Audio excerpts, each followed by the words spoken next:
कि साल के आधे महीने यानी तकरीबन 6 महीने बच्चे स्कूल जाने से वंचित हैं। देखिए छोटे छोटे बच्चे हैं, बगल में मोन है, बाया नदी है, दोनों पानी 6 महीना रहता है, पानी मोन से भरा रहता है, रास्ता भी बंद हो जाता है। सिंगल रास्ता जो है उससे बच्चा जान जोखिम में। हम लोग दिए ग्रामीण की नहीं, यह विद्यालय यहीं रखा जाए, एनडीएम से हम लोग को कोई मतलब नहीं। हम लोग को बच्चा को शिक्षा चाहिए, शिक्षा वो शक्ति है जो पिएगा उदाहरण। विधायक जी से आप गए हैं संपर्क करने? गए, लेकिन इसमें कुछ ना होता है। ये स्थानीय जो नेता लोग है वो दबाव डाल के रख ले रहता है वोट के चक्कर में। अच्छा जी। तो आप जो नेता पर आरोप लगा रहे हैं, हम जब यहाँ पर आए, नहीं देखिए, एक हमको ये भी पता चला है कि यह जमीन जो आप 2013 से इस पर लड़ रहे हैं, हमें ये जानकारी हुआ है कि पहले यह जमीन आप रखे हुए थे, बाद में अब जो अतिक्रमण हुआ है तो वो जमीन जो दूसरे के पास चला गया। आपको लगता है कि जब हमारे पास नहीं तो उनके पास भी नहीं, इसलिए विद्यालय का आपने? जी नहीं, ऐसा बात नहीं है।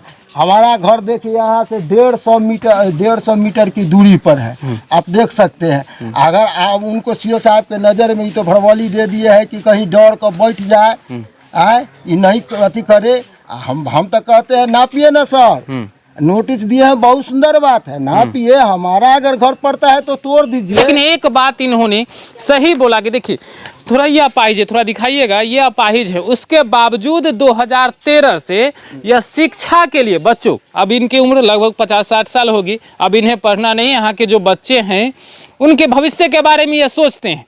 अब ये स्कूल यहाँ पर चाहते कि खुल जाए तो हमारे छोटे छोटे बच्चे बच्चियाँ जो हैं वो दूर ना जाए। लेकिन इनका बड़ा आरोप है कि यहाँ पर जब से यह चर्चा हुआ है विद्यालय बनने का, उस समय से लगातार मंदिर बनाया जा रहा है।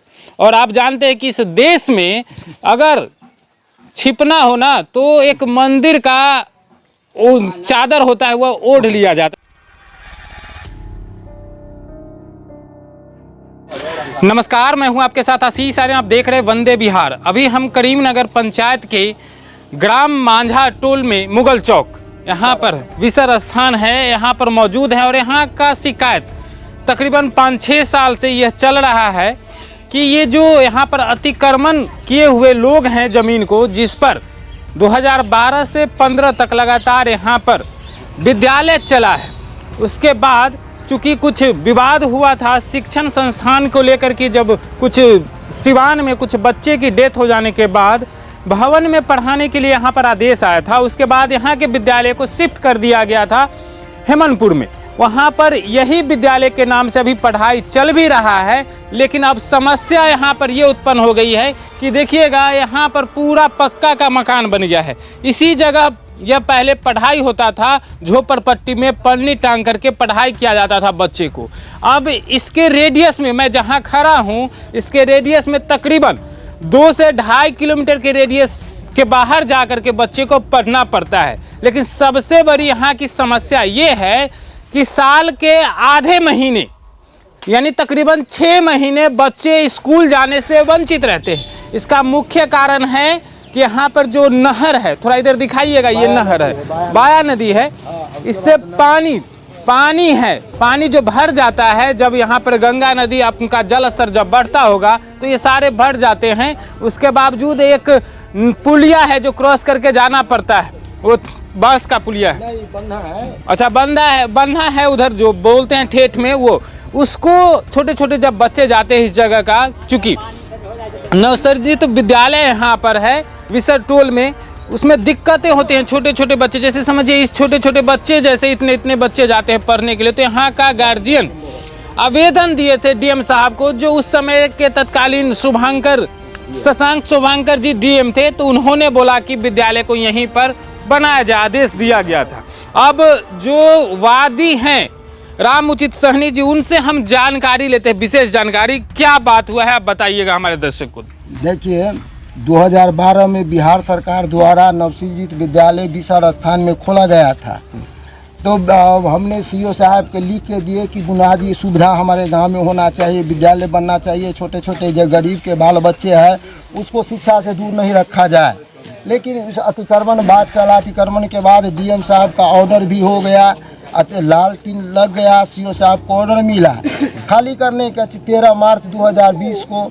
लेकिन सीओ साहब अतिमादिक तत्व जो होता है, जो अतिक्रमण किए हुए हैं, उनसे मिल के 7 गो मूर्ति बैठवा दिए और इस पर ध्यान नहीं दिए। आज तक वह ज़मीन न खाली हुआ और न ही उसको उस पर विद्यालय बना, जिस कारण हमारे गरीब माझा गांव का जो भी गरीब बच्चे हैं वह शिक्षा से दूर है। देखिए छोटे छोटे बच्चे हैं, बगल में मोन है, बाया नदी है, दोनों पानी 6 महीना रहता है, पानी मोन से भरा रहता है, रास्ता भी बंद हो जाता है। एक सिंगल रास्ता जो है उससे बच्चा जान जोखिम में। हम लोग दिए ग्रामीण की नहीं, यह विद्यालय यहीं रखा जाए, एनडीएम से हम लोग को कोई मतलब नहीं, हम लोग को बच्चा को शिक्षा चाहिए। शिक्षा वो शक्ति है जो पिएगा वो दहाड़ेगा ही। लेकिन इस पर पदाधिकारी लोग जो स्थानीय पदाधिकारी है, प्रशासन है, वह इस पर ध्यान नहीं दिए और वो अभी विद्यालय हेमंतपुर में चल रहा है अतिक्रमण बाद का। इसके लिए मैंने हाई कोर्ट में दिया, नोटिस भी आ गया। सीओ साहब क्या काम किए कि 14/3/23 को नापी का ऑर्डर निकाल दिए कि हाई कोर्ट के पिछले महीने मार्च में, यहाँ मार्च में निकाल दिए कि जो इस जमीन अमीन बहाल हो गया। 14/3/23 को नापी था तो वो सबको नोटिस दिए हैं 20/3/23 को। अभी तक इस पर कुछ नहीं हुआ। देखिए बुनियादी सुविधा, अगर 3.25 बीघा जमीन है, अतिक्रमण अगर खाली हो जाती है तो इसमें सरकारी भवन होगा, पंचायत सरकार भवन। हमारे गांव के जो आधा ब्लॉक का जो दूरी है, हम लोग को जो बच्चा को यहाँ के ग्रामीण को सुविधा मिलना चाहिए, उस सुविधा से वंचित है। मेन कारण यही है कि जब तक ज़मीन नहीं होगा, उपलब्ध नहीं कराएंगे सीओ साहब, तो जो वास्तविक बेसिक जो बेस है, जो गरीब को हक मिलना चाहिए, वो हक से दूर रहता है।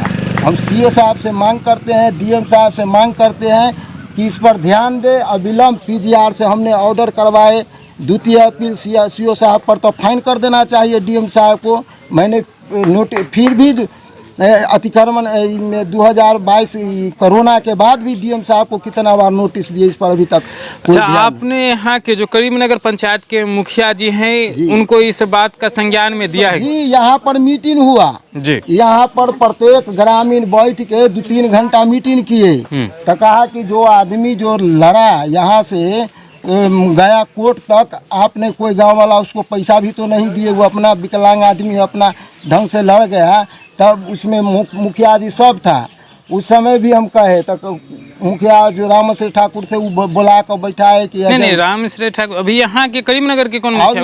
रेखा देवी है। हाँ, तो उसका पति आता, आजकल जनबे करते हैं। ठीक है, वो बात की बात है, आजकल जनबे करते हैं। तो उसमें क्या फैसला निकला पंचायत में? उसमें कहा कि जो ठीक है, जितना दिन से जो आदमी संघर्ष कर रहा है उस पर विचार किया जाएगा। लेकिन जनबे करते हैं आजकल का कोई भी वार्ड सदस्य हो, मुखिया, जनप्रतिनिधि कोई हो, उसको दोनों से वोट चाहिए। जो बेसिक विकास मुद्दा होना चाहिए, स्कूल से बड़ा कोई विकास है संसार में नहीं। उसको पहले धर्म के नाम पर अभी मंदिर बन जाएगा, तुरंत दीजिए चंदा न, लाखों करोड़ 1 घंटा में। विद्यालय के लिए नहीं, विद्यालय के लिए नहीं बनेगा। कहा किसी जान रहा है कि शिक्षा वो शेरनी का दूध है, जो पिएगा वो तो हारेगा ही। ठीक है, आपको मुखिया जी ने नहीं किया, प्रमुख साहब जो प्रखंड है मोहद्दीनगर के प्रमुख से आपने बात की? उससे इधर नहीं कि उस समय प्रमुख साहब उनके पत्नी थे जवाहर राय, जो प्रमुख अभी जो है तत्काल में, उनसे पहले उनकी पत्नी थी संगीता देवी। वो हमारे आवेदन पर भी साइन किए कि नहीं, बुनियादी सुविधा होना चाहिए। तो हम 13 से संघर्ष कर रहे हैं। आज दौड़ते दौड़ते हैरान हो गए, हाई कोर्ट भी गए, अब ऑर्डर निकल गया, फिर भी इस पर कोई नापी नहीं, कोई काम। ये दोनों मैंने इसलिए प्रतिनिधि करना। अब अंतिम हम सवाल के, विधायक जी से आप गए हैं संपर्क करने? गए, लेकिन इसमें कुछ ना होता है। ये स्थानीय जो नेता लोग है वो दबाव डाल के रख ले रहता है वोट के चक्कर में। अच्छा जी, तो आप जो नेता पर आरोप लगा रहे हैं, हम जब यहाँ पर आए, नहीं देखिए, एक हमको ये भी पता चला है कि यह जमीन जो आप 2013 से इस पर लड़ रहे हैं, हमें यह जानकारी हुआ है कि पहले यह जमीन आप रखे हुए थे, बाद में अब जो अतिक्रमण हुआ है तो वो जमीन जो दूसरे के पास चला गया। आपको लगता है कि जब हमारे पास नहीं तो उनके पास भी नहीं, इसलिए विद्यालय का आपने? जी नहीं, ऐसा बात नहीं है। हमारा घर देखिए यहाँ से 150 मीटर की दूरी पर है, आप देख सकते हैं। अगर आप उनको सीओ साहब के नज़र में तो भड़बली दे दिए है कि कहीं डर कर बैठ जाए, ये नहीं अति करे। हम तो कहते हैं नापिए ना सर, नोटिस दिए हैं, बहुत सुंदर बात है ना पिए। हमारा अगर घर पड़ता है तो तोड़ दीजिए। हम तो अपने लड़ रहे हैं कि नहीं, इस पर विद्यालय बनना चाहिए, सरकारी भवन बनना चाहिए, जो होगा उप स्वास्थ्य केंद्र आना चाहिए, क्या कहते हैं आरटीपीएस काउंटर आना चाहिए, जो हमारे पंचायत का जितना भी है मतदाता या विद्यार्थी उसको दूर ब्लॉक 7 किलोमीटर जाना नहीं पड़े। चलिए अब इनका देखिए, हमने सवाल किया कि कुछ लोग कह रहे थे, अब यहाँ के जो लोग हैं स्थानीय हैं बैठे हैं, आप उनसे बात करेंगे। एक सवाल उठता था कि पहले यह जमीन इनके कब्जे में था, उसके बाद यहाँ के जो स्थानीय, क्योंकि गांव में होता है दबंगई का, ठीक है, जिक्र होता है, पहले वो बाद में उनके पास आ गया, अब इनको लगा कि जब हमारे पास नहीं तो उनके, ये सवाल किया, इन्होंने बात बोला। अब यहाँ पर जो स्थानीय लोग हैं उनसे बात करें, लेकिन एक बात इन्होंने सही बोला कि देखिए थोड़ा ये अपाहिज है, थोड़ा दिखाइएगा, ये अपाहिज है, उसके बावजूद 2013 से यह शिक्षा के लिए बच्चों, अब इनकी उम्र लगभग 50-60 साल होगी, अब इन्हें पढ़ना नहीं, यहाँ के जो बच्चे हैं उनके भविष्य के बारे में ये सोचते हैं। अब ये स्कूल यहाँ पर चाहते कि खुल जाए तो हमारे छोटे छोटे बच्चे बच्चियाँ जो हैं वो दूर ना जाए, लेकिन इनका बड़ा आरोप है कि यहाँ पर जब से यह चर्चा हुआ है विद्यालय बनने का, उस समय से लगातार मंदिर बनाया जा रहा है। और आप जानते हैं कि इस देश में अगर छिपना हो ना तो एक मंदिर का चादर होता है वह ओढ़ लिया जाता है। एग्जाम्पल के तौर पर समझिए, अगर गिरगिट कुछ खा लेता है ना तो कहाँ जाकर छिप जाए, कोई फोटो फ्रेम के पीछे जाकर छुप जाता है। तो यही है, पाप छुपाने का एक जगह है। यहाँ पर मंदिर में जाइए या मंदिर बना दीजिए, वो नहीं तोड़ेगा सरकार, यहाँ के लोगों का ऐसा मानना है। ये बातें मैंने आपको बोला। विधायक जी अगर इस वीडियो को देख रहे होंगे तो जरूर इस पर संज्ञान ले, प्रमुख साहब भी अगर देख रहे हैं तो जल्दी से संज्ञान ले, और यहाँ के जो मुखिया जी हैं वो भी इस पर संज्ञान ले। चलिए अब आते हैं स्थानीय लोगों से बात करते हैं।